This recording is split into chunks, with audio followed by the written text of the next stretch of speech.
Можно сказать, что это очередная таблетка для памяти, но это будет не совсем правильно. Я бы назвал это пилюля для ума. Давайте покреативим. Арсений Петрович Яценюк, 2010 год. Я хотів би, щоб ми зробили з вами, дорогі телеглядачі, дуже короткий екскурс в історію. Як це все починалося? Ну так давай, в наш век технологий это не сложно.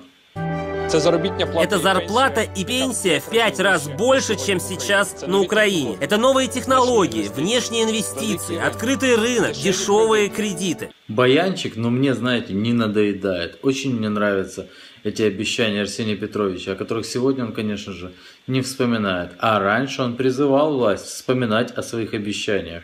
Щоб ми вічно не очікували того, що це колись станеться. Коли? Коли настане це завтра? Когда настанет это завтра, вопрошает Арсений Петрович Яценюк. А потом он как будто сам с собой начинает говорить. Посмотрите, раздвоение. І чи дійсно ми якісно змінили країну за останній рік?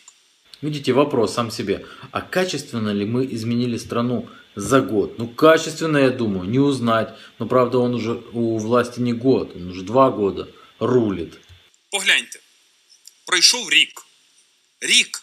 Це дуже великий термін для того, щоб зробити серйозні перетворення. Я тоже так считаю. Даже год – это очень длительный срок для того, чтобы сделать серьезные изменения в стране. Но, в принципе, страна изменена до неузнаваемости, поэтому можно сказать, да, год прошел не зря. Конечно же, как про газ не упомянуть. Он рассказывает о том, что газ у нас слишком дорогой, $260 за 1000 кубов. Коштує 250, а точніше $260 за 1000 кубічних метрів. До речі, це на $50 дорожче, ніж знаєте, хто сплачує сьогодні? Німці. Немцы? Проверим. Вот комментарии тогдашнего главы НАК «Нафтогаз» Украины Игоря Диденко, что в Германии цена на газ приблизительно 290 евро. Для Венгрии 420, бла-бла-бла, а Украина вот платит очень дорого. Для Германии 290 евро.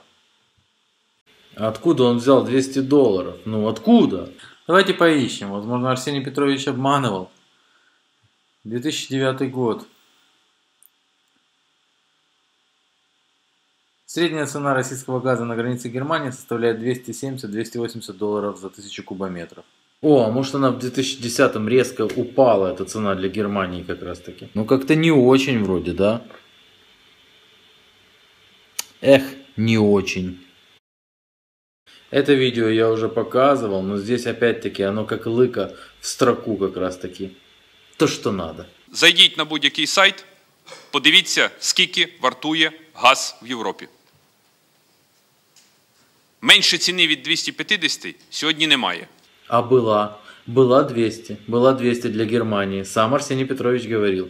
Ну, народ-то ведь подзабыл. Почему я сказал, что видео называется «Пилюля», да, там. Это пилюля вообще от слабоумия, мне кажется, потому что очень-очень много людей, которые слышали Яценюка тогда, аплодировали, слышат Яценюка сейчас, аплодируют. Они забыли, что было тогда. Это уже не с памятью проблема, это проблема с чем-то другим. Німеччина, яка багата від кожного з вас в десятки разів від нашої країни, вона сплачує за газ на $50 менше. І опять Яценюк сьогоднішній. Я хочу дуже чітко сказати, що той, хто знайде газ задурно, хай принесе його і покаже. Де він продається? Ну як це назвати? Іначе як? Хіба це не є брехня? Хіба це не є брехня? Брехня, согласен, Арсений Петрович. А теперь он будет говорить, как будто бы к Порошенко обращаться. Тут президент казав про європейську країну. Це в Європі живуть на $60 в місяць? Запомните эту цифру. Вот я буду тренировать вашу память. Под конец ролика мы вспомним эту цифру. Разве в Европе живут за $60 в месяц? Це європейська країна, з якої виїхало за останніх 10 років 6,6 мільйона українців. И эти цифры запомните. Сколько выехало за 10 лет? 6,6 миллиона. Тому для мене індикатор реформ – це тоді, коли кажуть, ми любимо свою країну, ми повертаємося назад, ми будемо працювати на свою державу. И это запомните, что для Яценюка являлось индикатором реформ. Он же реформатор, и все правительство у нас, правительство реформаторов. И сейчас индикатор должен показывать строго на север. Запомните то, что он сказал, что для него является индикатором реформ, чтобы люди возвращались в страну, а не уезжали. В цьому році вперше в історії України з 500 тисяч студентів, яких ми випустили, 50 тисяч зразу пішли на біржу праці. Зразу. Уникальный какой-то год, как видите, по молодежной-то безработице. И это запомните, мы вернемся к этому в конце.